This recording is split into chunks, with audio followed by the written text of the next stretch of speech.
कहीँ कतै कसैले यो बुथ कब्जा गरेर जित्छु भन्ने सोचाइ नराख्दा हुन्छ पहिलो कुरो। दोस्रो कुरो, बुथ कब्जा गरेर जितेर आउनेले तपाईँ हाम्रो हित र समृद्धि गर्दैन। सामाजिक सञ्जाल मार्फत मिथ्या सूचना, दुष्प्रचार एवं द्वेषपूर्ण अभिव्यक्तिका माध्यमबाट निर्वाचनको निष्ठामाथि प्रश्न उठाउने अवस्था आउन नदिन आयोग संवेदनशील छ र यसतर्फ सबैको ध्यान जानु आवश्यक छ भन्ने आयोगको ठम्याइ छ। निर्वाचन बिथोल्ने वा बहिष्कार गर्ने, बुथ कब्जा गर्ने, मतदातालाई मतदानको अवसरबाट वञ्चित गर्ने, डर धाक धम्की दिने लगायतका कार्यहरू गरी निर्वाचनको स्वच्छतामा असर पुर्याउने कुनै पनि गतिविधिहरू रोक्न आवश्यक सुरक्षा रणनीतिसहित सुरक्षाकर्मीहरू परिचालन गरिएको छ। कुनै उम्मेदवार वा राजनीतिक दलको पक्ष वा विपक्षमा मतदान गर्ने वा नगर्ने उद्देश्यले सभा बोलाउन वा आयोजना गर्न, जुलुस निकाल्न वा नाराबाजी गर्न वा अन्य कुनै पनि प्रकारले प्रचार प्रसार गर्न वा गराउन हुँदैन। यदि यस्तो गरिएको छ भने यस्तो कार्य गर्नेलाई आयोग, निर्वाचन अधिकृत वा अनुगमनकर्ताले 25,000 रुपियाँसम्म जरिमाना गर्न सक्ने भन्ने व्यवस्था रहेको छ। मतदान सुरु हुने दिनभन्दा 48 घण्टा अघिदेखि मतगणना सम्पन्न नभएसम्म मदिरा बिक्री, वितरण तथा सेवन गर्ने गराउने कार्यलाई पूर्ण रूपले निषेध गर्ने व्यवस्था मिलाउन जिल्ला आचार संहिता अनुगमन समिति र स्थानीय प्रशासनलाई सक्रिय बनाइएको छ।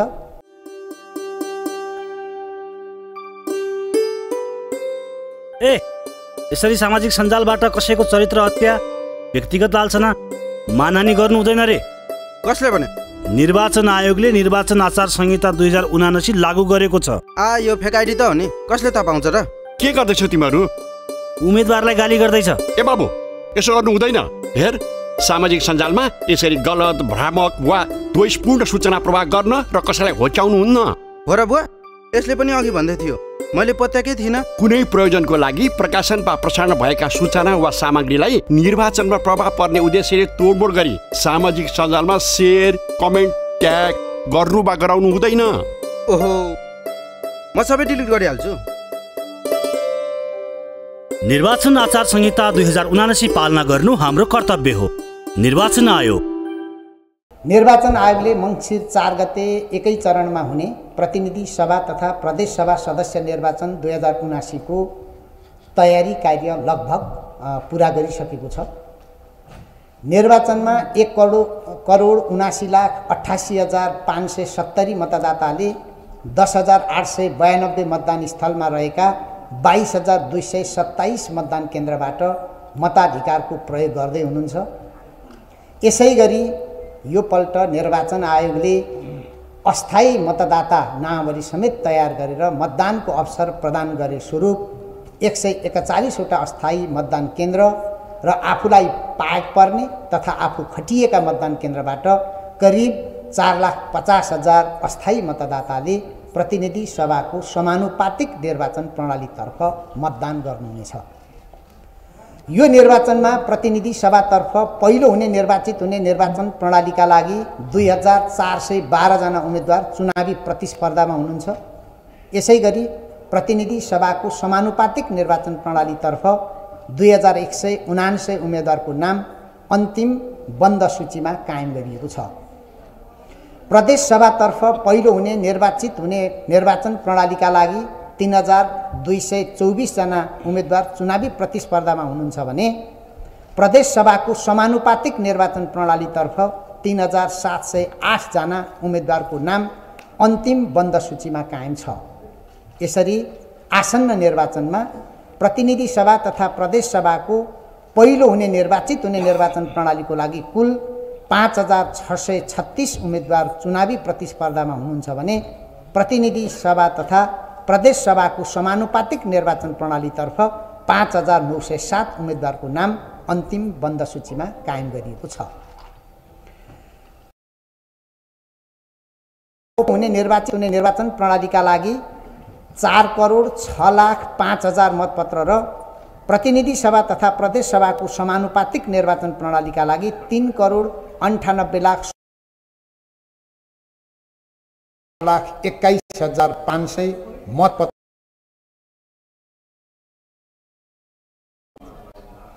निर्वाचन सम्बन्धी काम कारबाहीको पर्यवेक्षकद्वारा निर्वाचनको विश्वसनीयता पर्यवेक्षणद्वारा निर्वाचनको विश्वसनीयता अभिवृद्धि गर्न 44वटा राष्ट्रिय संस्थाका 7,207 जना र 2वटा अन्तर्राष्ट्रिय संस्थाका 12 जना समेत गरेर 7,219 जनाले पर्यवेक्षण गर्ने अनुमति लिइसक्नु भएको छ। त्यसै गरेर भारत, बङ्गलादेश, भुटान र मालदिप्सका प्रमुख निर्वाचन आयुक्त र श्रीलङ्का र दक्षिण कोरियाका निर्वाचन आयुक्त सहितको टोलीले पनि निर्वाचनको पर्यवेक्षण गर्नेछ। नेपाल स्थित 18वटा कूटनैतिक नियोगका विभिन्न समूहले समेत मतदानको दिन अवलोकन गर्ने गरी आवश्यक व्यवस्था मिलाइएको कुरा म यहाँहरूलाई जानकारी गराउन चाहन्छु। मतदानका लागि मतपत्र र निर्वाचन सामग्री सहित करिब 2,46,960 कर्मचारी आवश्यकता अनुसारका सुरक्षाकर्मी मतदान स्थलमा पुगिसकेका छन्। मतदान केन्द्रमा पुगेका मतदान अधिकृतबाट सर्वपक्षीय बैठक राख्ने, मतदान केन्द्रको क्षेत्र तोक्ने, गर्न निषेध गरेको सूचना प्रकाशित गर्ने, शान्ति भङ्ग गर्न निषेध गरेको सूचना प्रकाशित गर्ने, मादक पदार्थ निषेध गर्ने तथा हात हतियार लिएर हिँड्न वा प्रयोग गर्न नदिने लगायतका विषयमा अब आवश्यक तयारी र व्यवस्था गर्नेछन्। त्यसै गरी आगामी 2 दिनभित्र मतदानमा खटिएका कर्मचारी सुरक्षाकर्मीहरूबाट मतदान केन्द्रको निर्माण कार्य सम्पन्न हुनेछ। मतदान केन्द्र निर्माण गर्दा लैङ्गिक समावेशी, अपाङ्गता मैत्री, सुत्केरी, गर्भवती, ज्येष्ठ नागरिक, बिरामी र अशक्त मतदाताका लागि सहज हुने गरी बनाउन आयोगले आवश्यक निर्देशन दिएको छ। मतदान सुरु हुने दिनभन्दा 48 घण्टा अघिदेखि मतगणना सम्पन्न नभएसम्म मदिरा बिक्री वितरण तथा सेवन गर्ने गराउने कार्यलाई पूर्ण रूपले निषेध गर्ने व्यवस्था मिलाउन जिल्ला आचार संहिता अनुगमन समिति र स्थानीय प्रशासनलाई सक्रिय बनाइएको छ। सामाजिक सञ्जाल मार्फत मिथ्या सूचना, दुष्प्रचार एवं द्वेषपूर्ण अभिव्यक्तिका माध्यमबाट निर्वाचनको निष्ठामाथि प्रश्न उठाउने अवस्था आउन नदिन आयोग संवेदनशील छ र यसतर्फ सबैको ध्यान जानु आवश्यक छ भन्ने आयोगको ठम्याइ छ। यो अवधिमा सामाजिक सञ्जालबाट फैलिन सक्ने मिथ्या सूचना, दुष्प्रचार र द्वेषपूर्ण अभिव्यक्तिलाई नियमन र नियन्त्रण गर्न आयोगले सामाजिक सञ्जालका कम्पनीहरूसँग सहकार्य गरिरहेको र ती कम्पनीहरूले पनि विशेष निगरानी गरिरहेका छन्। मिथ्या सूचना, दुष्प्रचार, द्वेषपूर्ण अभिव्यक्ति फैलिन नदिनु सबैको साझा दायित्व भएकोले निर्वाचनको यो बाँकी अवधिमा सबै पक्षबाट यो दायित्वको पूर्ण पालना हुनेमा आयोग विश्वस्त रहेको छ। निर्वाचनलाई स्वच्छ, स्वतन्त्र, निष्पक्ष, भयरहित, पारदर्शी एवं विश्वसनीय बनाउन आयोगले आवश्यक सुरक्षा प्रबन्ध मिलाइसकेको छ। निर्वाचन बिथोल्ने वा बहिष्कार गर्ने, बुथ कब्जा गर्ने, मतदातालाई मतदानको अवसरबाट वञ्चित गर्ने, डर धाक धम्की दिने लगायतका कार्यहरू गरी निर्वाचनको स्वच्छतामा असर पुर्याउने कुनै पनि गतिविधिहरू रोक्न आवश्यक सुरक्षा रणनीति सहित सुरक्षाकर्मीहरू परिचालन गरिएको छ। निर्वाचन सुरक्षाका लागि प्रत्येक मतदान केन्द्रमा आवश्यक सुरक्षाकर्मी सहित 3 घेराको सुरक्षा व्यवस्थाका अतिरिक्त 30 मिनेटभित्र पुग्न सक्ने गरी पर्याप्त सुरक्षाकर्मीको रिजर्भ फोर्सको व्यवस्था गरिएको छ। निर्वाचन सुरक्षा जोखिमका आधारमा आवश्यकता अनुसार सुरक्षा गस्ती परिचालन तथा क्षेत्रगत संवेदनशीलतालाई मध्यनजर गरी पर्याप्त मात्रामा अधिकार सम्पन्न घुम्ती टोली परिचालन गर्ने व्यवस्था मिलाइएको छ। अहिले हामी यहाँ आउनुभन्दा अगाडि निर्वाचन आचार संहिता केन्द्रीय अनुगमन समितिको भर्खरै बैठक सकेर आएका छौँ र त्यो बैठकले गरेको एउटा निर्णय पनि म यसै पत्रकार सम्मेलन मार्फत त्यहाँहरूलाई जानकारी गराउन चाहन्छु। थुप्रै अरू महत्त्वपूर्ण निर्णयहरू छन्।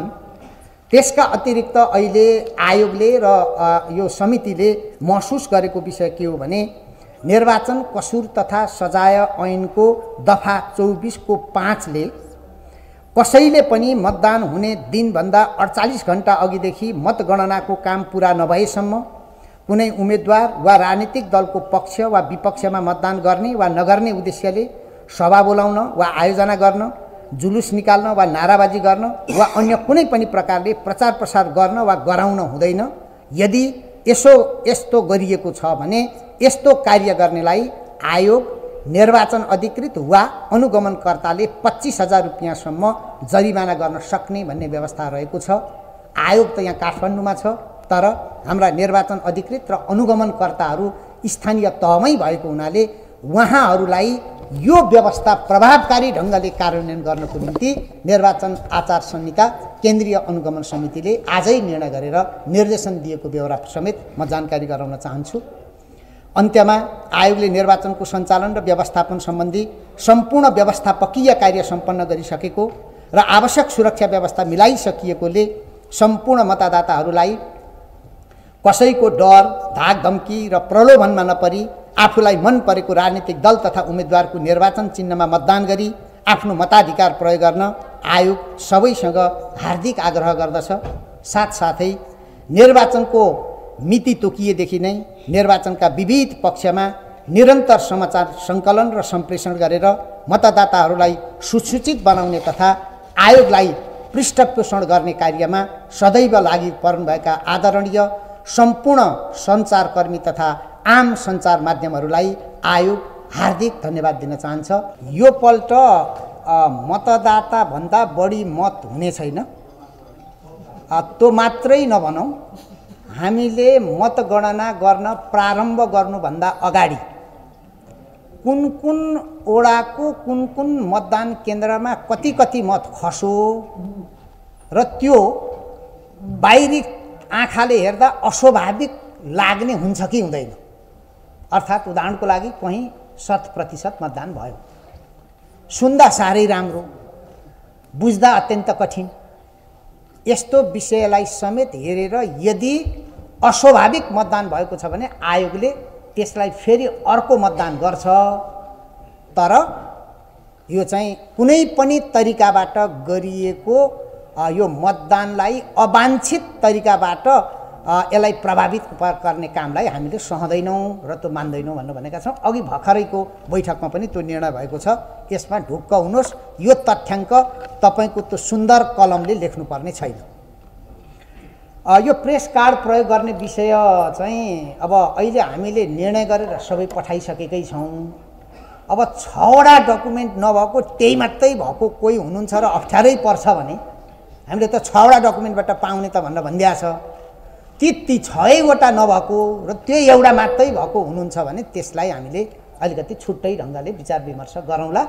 अहिले यसमा मैले योभन्दा धेरै भनिनँ। तपाईँको मतदानको अधिकार सुरक्षित राख्नको हामी संवेदनशील छौँ।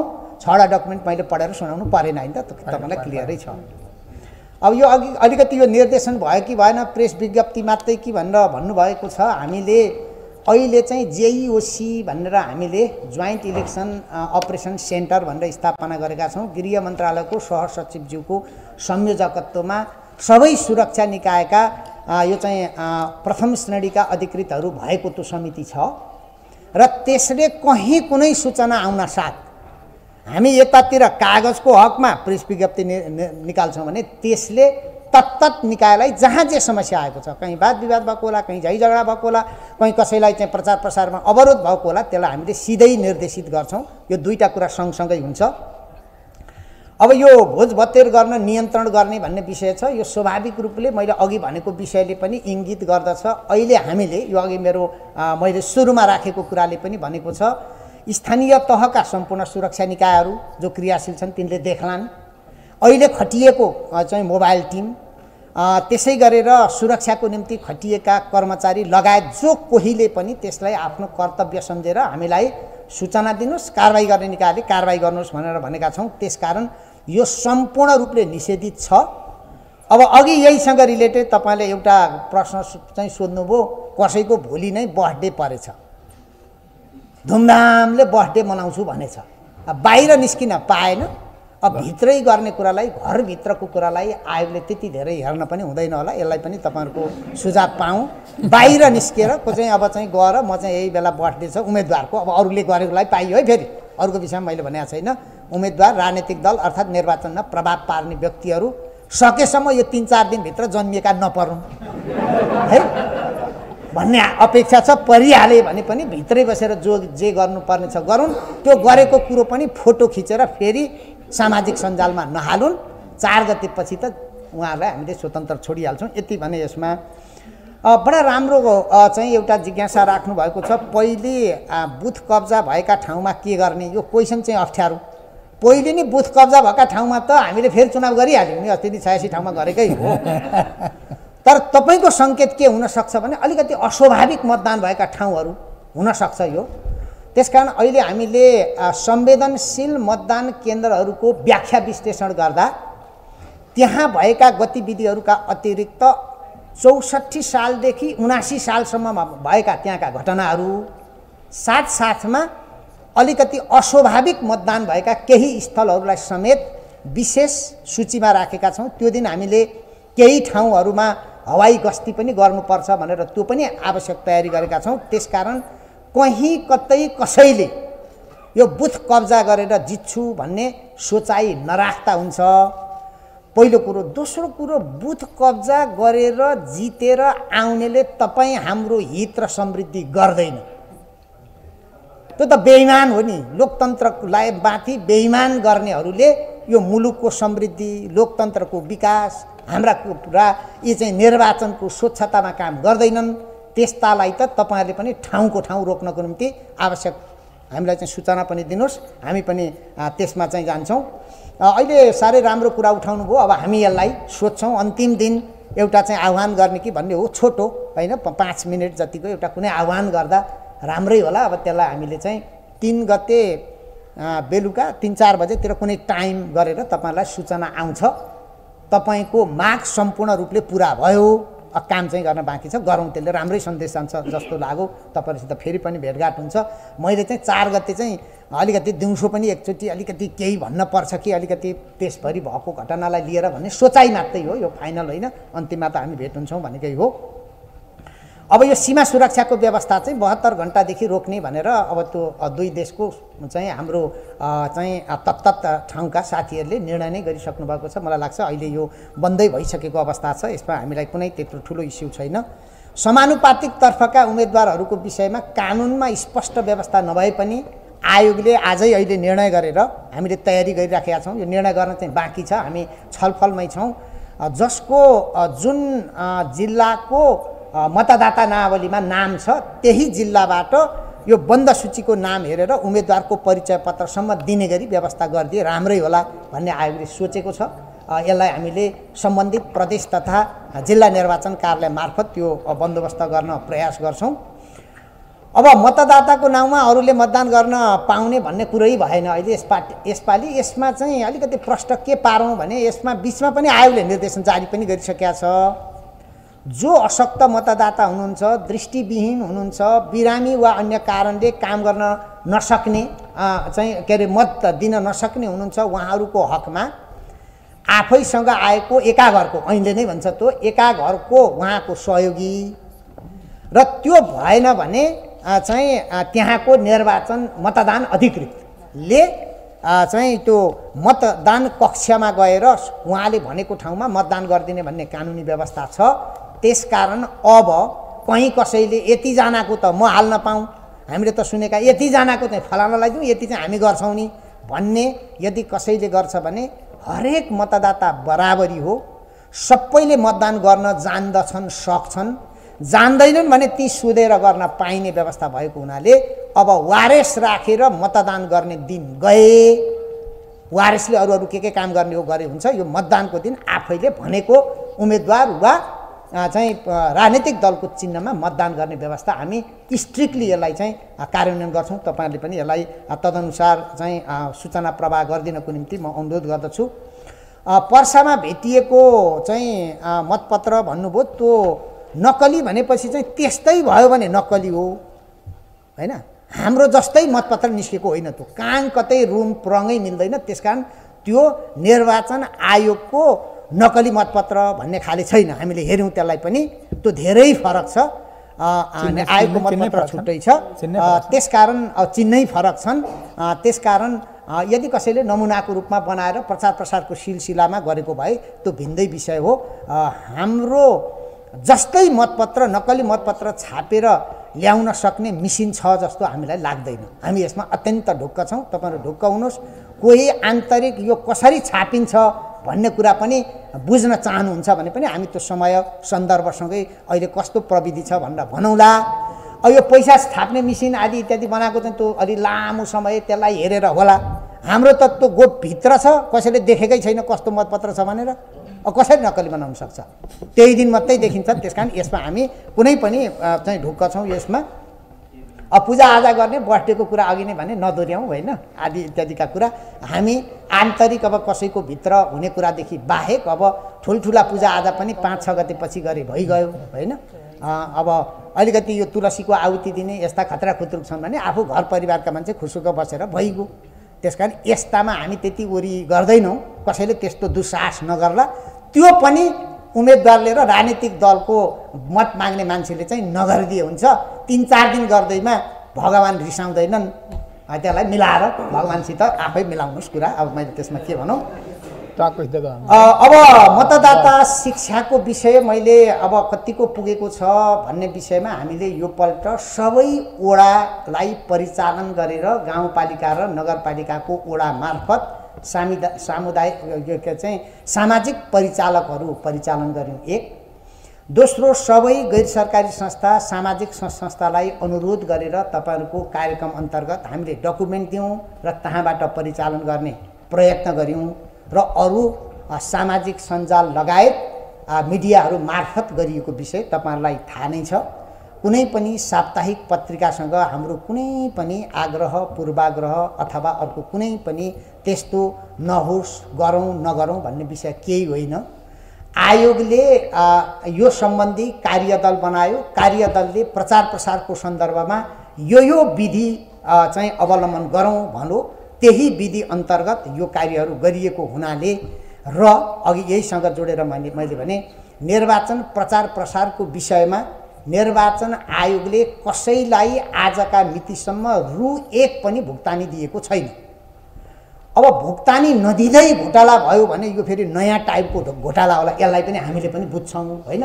मैले प्रश्न तपाईँलाई पारेँ, रु1 कुनै पनि सञ्चार माध्यम अथवा कुनै पनि सामग्री उत्पादन गर्ने निकाय वा अहिले हामीले स्थानीय यो चाहिँ निर्वाचन अधिकृतको कार्यालय र जिल्ला निर्वाचन अधिकृतको कार्यालयमा दैनिक भ्रमणता लगायतका कामको लागि भुक्तानी गर्नको निम्ति निकासा गरे बाहेक गरेको छैन। तपाईले भनेको कुरा भुक्तानीको बेलामा हामी हेर्छौँ र तपाईले भनेको चासोलाई पुरा गर्नको निम्ति आयोग प्रतिबद्ध छ। मैले योभन्दा धेरै यसमा नभनौँ। बागमती सभ्यता लगायतको सुकुम्बासीको विषय हामी कहाँ प्रष्ट रूपमा जानकारी नआएको विषय भएको हुनाले मैले ठ्याक्कै त्यसमा अहिले प्रवेश गर्न सकिनँ। तर अहिले नै हामी त्यहाँको सम्बन्धित पक्षसँग कुराकानी गर्छौँ र यो निर्वाचन हुनुभन्दा अगाडि कुनै पनि किसिमका यस्ता कामहरू मतदातालाई असर पर्ने कामहरू त्यसमा पनि अब यो 48 घण्टाको अवधिमा काम गर्छ भने त्यो निकाय पनि कारबाहीको दायरामा आउनुपर्छ। हामी स्पष्ट रूपमा यो जानकारी गराउँछौँ। उम्मेदवारको योग्यताको विषयमा मैले यसलाई अलिकति व्याख्या गरिदिनुपर्छ कि जस्तो लाग्यो, 1 मिनेटमा सकौँला। सबभन्दा पहिले उम्मेदवारको योग्यताको विषयमा उम्मेदवारी दर्ता गर्नुभन्दा अगाडि आयोग जान्दैन, शून्य छ। जब उम्मेदवारी दर्ता भयो समानुपातिक तर्फको उम्मेदवारी हामीले 2 गते र 3 गते गऱ्यौँ। 4 गतेदेखि बल्ल उहाँको योग्यताको प्रश्न उठ्यो, उम्मेदवार भएपछि उठ्छ। प्रत्यक्ष तर्फको हकमा हामीले 23 गते उम्मेदवारी दर्ता गऱ्यौँ र भन्यौँ 24 गते 25 गते हामीले समय दिएर नै के भन्यौँ भने उहाँको विषयमा कहीँ कतै योग्यताको विषयमा प्रश्न छ कि भनेर हामीले सोध्यौँ, सार्वजनिक गऱ्यौँ। हामीले त्यो चाहिँ राजपत्रमा नै प्रकाशित गरेको छ। त्यो कार्यक्रममा उम्मेदवारको योग्यताको विषयमा उजुरी दिने भनेर त्यहाँ कसैले उजुरी दिएन। दियो भने तीको ती कारबाही भयो, कतिपय ठाउँमा त्यो कारबाही पनि भयो। त्यो भइसकेपछि 27 गते हामीले अन्तिम नामावली निस्क्यो उम्मेदवारको। 27 गते पछि निर्वाचनको यो चाहिँ मतगणनाको परिणाम ननिस्किएसम्मको अवधिमा सम्बन्धित निर्वाचन अधिकृतको कार्यालयमा उजुरी दर्ता हुन्छ।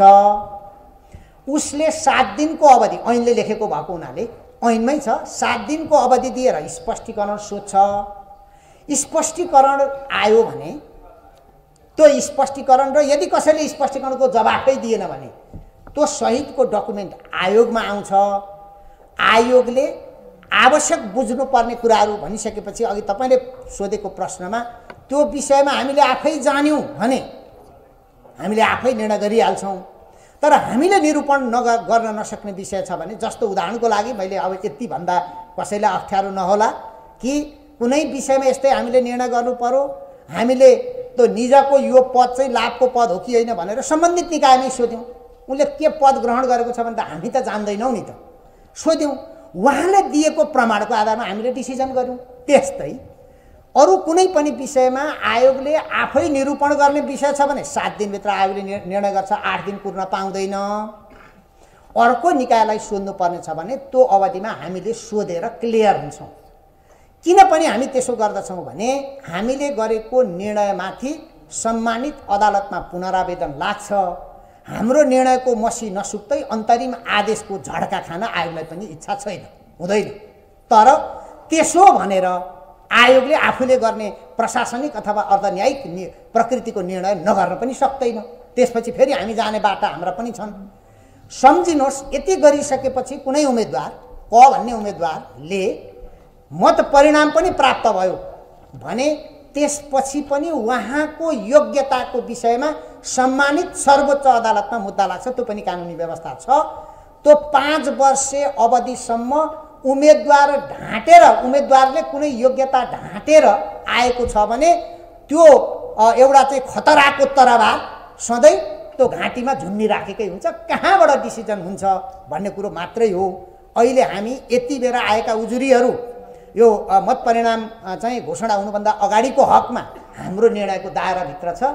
हामी निर्णय जे आउँछ न्यायोचित ढङ्गले कागज पत्र प्रशासनिक डकुमेन्टहरू र त्यहाँ भएका चाहिँ प्रमाण कागजको आधारमा उपयुक्त निर्णय गर्छौँ। मैले यसमा यति भने। अब त्यसपछि यो यातायात सञ्चालनको विषय चाहिँ, यातायात सञ्चालनको विषय एउटा तपाईँहरूको हकमा यो होइन, मैले उहाँहरूको नि भनेर सुरु गर्दा राम्रो होला भनेको। तपाईँहरूको हकमा केही भनिरहनु पर्ने छैन, होइन, क्लियर छ नि, होइन, त्यो भनिरहेन मैले। अरू लगायत यहाँ हामीले यसलाई नचाहिने भनेर प्रश्न लेखेका छौँ र तपाईँहरूलाई पनि 3 गते तपाईँहरूलाई हाम्रो चाहिँ अनुमति चाहिन्छ भनेको हो र होइन। 3 गते त कसैकै अनुमति नलाई चलिहाल्छ नि गाडी। 3 गते हो नि त शनिबार त। त्यसकारण 4 गतेको बिहानसम्मै पनि, बिहान भनेको 4-5 बजेसम्म उज्यालो नहुनुभन्दा अगाडिसम्म हाम्रो कुनै अनुमति चाहिएन। 4 गते नै चलाउनु पर्यो भने पनि जो अनुमति प्राप्त गरेका सवारी साधनहरू छन् तिनको विषयमा पर्दै परेन अनुमति नलिनुपर्ने भनेर तोकिएकाको हकमा, लिनुपर्नेको हकमा प्रमुख जिल्ला अधिकारीज्यूको संयोजकत्वमा रहेको समिति, मलाई लाग्छ त्यसमा पत्रकार महासङ्घको प्रतिनिधि पनि हुनुहुन्छ कि जस्तो लाग्छ, होइन, र प्राइभेट सेक्टरको प्रतिनिधि पनि हुनुहुन्छ। तपाईहरूले निर्णय गरेर यो मतदाताको सहजताको लागि यतिसम्म गरौँ भनेर भन्नुहुन्छ भने त्यो निर्णय नै हाम्रो निर्णय हो। हामी यति ढुक्क छौँ किनभने तपाईहरू समेत भएको समितिले नराम्रो निर्णय गर्दैन भन्ने हाम्रो विश्वास छ। त्यो भनेर दिएको छ। त्यसैले तपाईँहरू सबै हामी नै छौँ। तपाईँहरूको सबै पहिले सुझाव दिएर तदनुसार गरिएको हो। अझै पनि पुगेन भने अब अलिकति समय गयो। अबको सुझाव चाहिँ अर्को निर्वाचनमा मात्रै राख्ने पर्छ कि जस्तो छ, किनभने समय गयो। हामीले तपाईँहरूका सबै सुझाव सल्लाहलाई लिएरै गरेका छौँ। त्यसरी चल्छ भनौँ। दोस्रो, मैले अब अलिकति यो निजी क्षेत्रको प्रसङ्ग पनि उठाउनु भएको थियो। यसमा चाहिँ आज एउटा प्रश्न पनि उठो, नेपाल सरकारले त सार्वजनिक बिदा दियो। त्यो सार्वजनिक बिदा स्वतः प्राइभेट सेक्टरमा सर्दो रहेनछ, उसको आफ्नो नियम हुँदो रहेछ। आज आयोगले चाहिँ अब छलफल गरेर निर्णय गरेर, यो पनि एक किसिमको प्रचारै भन्दा पनि हुन्छ, मतदाताहरूको सुविधाको लागि उक्त 2 दिन बिदा मिलाइदिनुहोस् भनेर हामी निजी क्षेत्र र गैर सरकारी क्षेत्रलाई पनि अनुरोध र आह्वान गर्ने। अब हामी बाध्य गर्न सक्दैनौँ। नेपाल सरकारलाई नै अनुरोधै गरेका हौँ। नेपाल सरकारले कोले त अनुरोध 1 दिनका लागि गरेको थियो, हामीले त डबल पायौँ 2 दिन। मैले सिधा नडाँटी भन्दाखेरि हामीले 4 गतेका लागि भने थियौँ, 5 गते समेत थप्यौँ।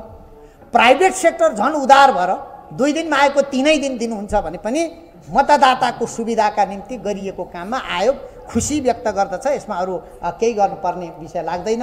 र अन्तिम विषय मतगणनाको विषय तपाईँहरूले राख्नुभएको छ। यो अत्यन्त महत्त्वपूर्ण पनि विषय हो। मतगणना सबै मतपेटिकाहरू सङ्कलन भएको लगत्तैदेखि मतगणना प्रारम्भ गर्ने भनेर भनेका छौँ। तर यो सम्पूर्ण रूपले निर्वाचन अधिकृतज्यूको जुरिस्डिक्सनभित्रको विषय हो।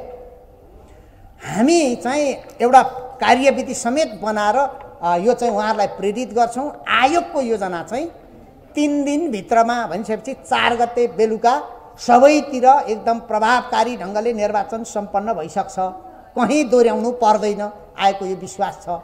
त्यसपछि हामी 5, 6, 7 गतेको बेलुकासम्ममा फर्स्ट पास्ट द पोस्टतर्फको सबै, त्यसपछिको 5 दिनभित्रमा समानुपातिकतर्फको सबै मतगणना सक्ने गरी योजना बनाएका छौँ।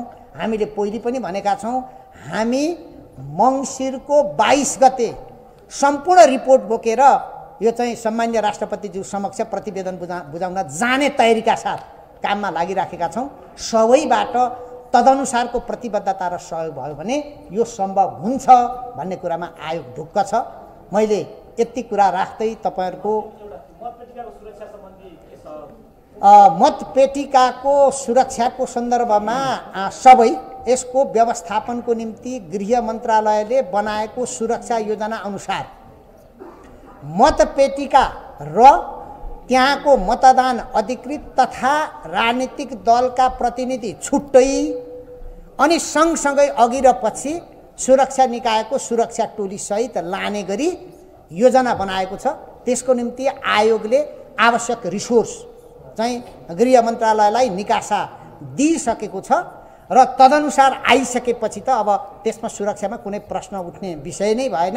हामीले सम्पूर्ण सुरक्षा बन्दोबस्त यसलाई पनि गरेका छौँ।